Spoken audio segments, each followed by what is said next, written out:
তো আমরা শ্রাবণ মাস উপলক্ষে 30 দিনে 30টি গাছ লাগাবো, আজ তার প্রথম দিন। তো চলে এসো গাছ লাগানো যাক। তো শ্রাবণ মাসের প্রথম দিন উপলক্ষে এই আম গাছটি আমরা লাগাবো।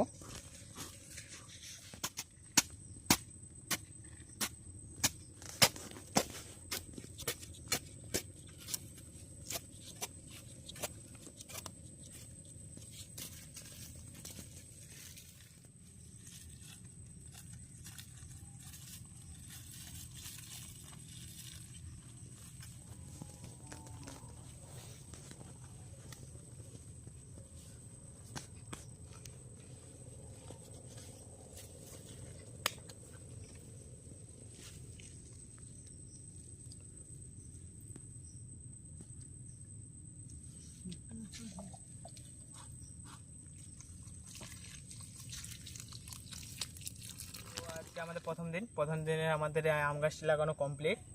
সবসময় মনে রাখবেন, একটি গাছ একটি প্রাণ, তাই গাছ লাগান। আর যদি আপনি আপনার নামে গাছ লাগাতে চান তাহলে আমাদের চ্যানেলটিকে সাবস্ক্রাইব করে নিজের নামটি কমেন্টে জানিয়ে যান।